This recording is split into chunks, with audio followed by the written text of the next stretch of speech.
Good morning, everyone. Happy Friday morning to you. Welcome back to Morning Musings. My name is Don K. Preston. I am the president of Preterist Research Institute of Ardmore, Oklahoma. And I've begun to review Mr. Joel Richardson's book, Mystery Babylon, Unlocking the Bible's Greatest Prophetic Mystery. In this book, Mr. Richardson sets forth the idea that the Islamic movement and Mecca represent Babylon or Revelation. Now, I realize that it's very, very popular to pick out some contemporary entity and point to them as the fulfillment of Bible prophecy. It seems like every generation wants to be the generation of the end. That has happened throughout the history of Christianity. But it is simply wrong.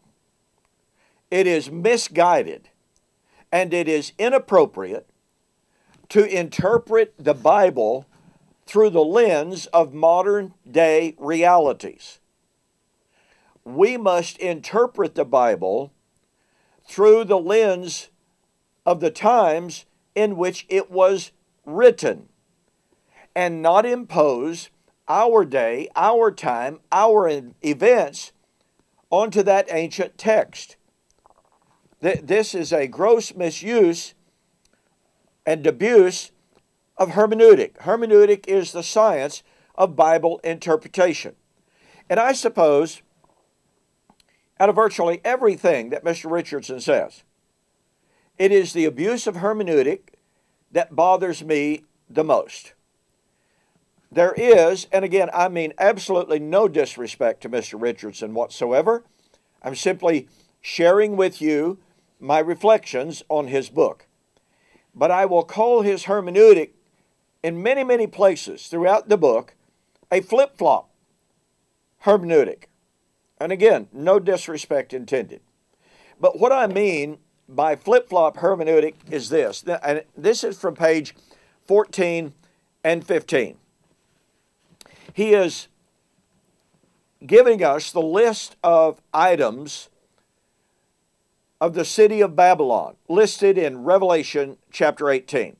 I mean, we have gold, we have silver, we have precious things, we have purple, we have reds, we have, beautiful, costly items. And Mr. Richardson says, page 14, while certainly not exhaustive, the list includes some of the city's primary imports. If the harlot were not a literal city, then it would be very strange to include such a list of goods in the prophecy. Why would the Scriptures take the time to give us what is essentially a grocery list of a symbolic city? Now, right there alone, we run into a problem. If it's not a symbolic city, then it must be literal, physical Babylon. Because after all, Babylon is the name of what was once a literal physical city. But does Mr. Richardson take the name Babylon to refer to a literal city? Well, he does in that sense, but does he take Babylon as symbolic? Yes, he does. So it is a bit of a flip-flop here to say, well, we have a grocery list here, and that list means that it's not a symbolic city. Now, in all fairness, I think what he means by that is that this Babylon is a literal city, not symbolic of the Eastern European common market with no city in mind. I understand that, and I agree with that, but still there is a flip-flop here in regard to literalism and in regard to symbolism. It's not even the point I want to get to, but it's still part of the issue. Now, he then says, obviously, this portion of the prophecy is not symbolic.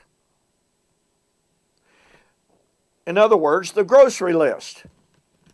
He says there are some things within Scripture, just as in everyday life, that were never intended to be taken literally. Well, that's very true. This list is a perfect example. Our job here is not to decode the deeper spiritual meaning of cinnamon, flour, and cattle. If you were to write out a grocery list today, only a delusional individual would pick up that list and try to explain the deeper spiritual meaning of each item through some alleged symbolic lens. Efforts to read deeper spiritual meaning into the harlot Babylon's list of imports would be equally irrational. It is nothing more than a listing of merchandise shipped to this city, unquote. Oh, but wait. We then have what I call the flip-flop hermeneutic at work. On page 15, he says, quote, "While I am usually hesitant to read modern equivalencies in ancient descriptions, I think it quite fair here to equate carriages in Revelation 18:13 with automobiles. Babylon will not be a major auto manufacturer. Instead, whatever forms of transportation that she uses will be largely imported," unquote.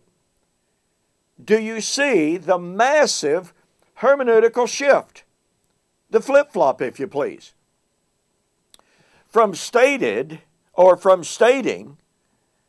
that it would be delusional, improper, wrong, and irrational to look at the list of things imported and used, listed in Revelation 18 as symbolic.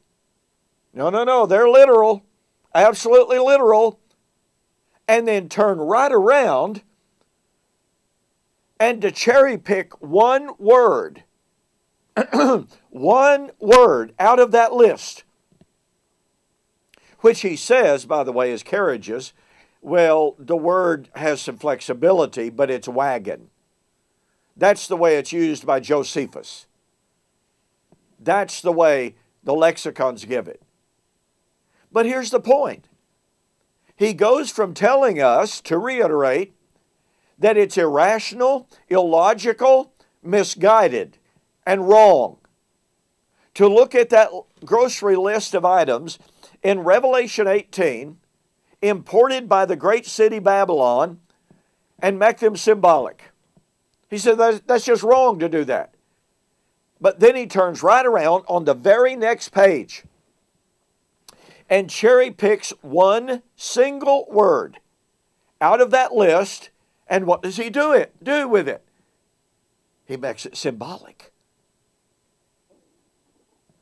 He says it's a figure of speech. It's prophetic of automobiles.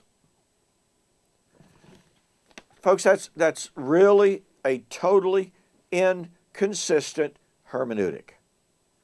There is no justification for that. It violates his own rule.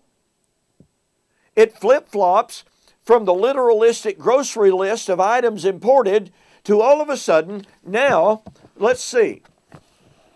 How long was it from Revelation and the writing of the book of Revelation until the invention of the automobile in the 19th century? 1900 years, folks.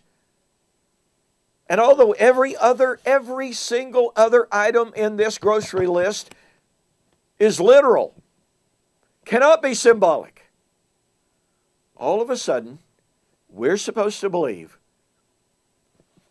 that embedded in that list is a prediction of the importation of automobiles into Saudi Arabia. You know, folks, that really is, it's an anachronistic hermeneutic. It is a flip-flop hermeneutic. It is simply not justified. And yet, as I'll be sharing with you as we continue in this series, this is the very kind of hermeneutic that Mr. Richardson employs. From one verse to another, he flip-flops from history, from context to context, without any hermeneutical justification except his presuppositional concept, his ideology that Babylon refers to Islam and Mecca. It just will not work. Let me urge you to get a copy of my book, Who is This Babylon? In this book, I stay with the text. I don't insert 1900 or 2000 year gaps into the text. I allow the text to interpret itself. Do I employ the history of the day? Yes, but I start with the text. And I allow the text to be illumined by the history of the day, which is necessary because, after all, John was told over and over and over again, these things must shortly come to pass. Mr. Richardson, by the way, completely and totally ignores all of those time statements, misapplying them to events that were not at hand, that were in fact far off. There's something wrong with that kind of hermeneutic. Okay, thank you so much for joining me for this morning's Morning Musings. Join me again on Monday as we continue our study of the resurrection in 1 Corinthians 15. We'll see you there.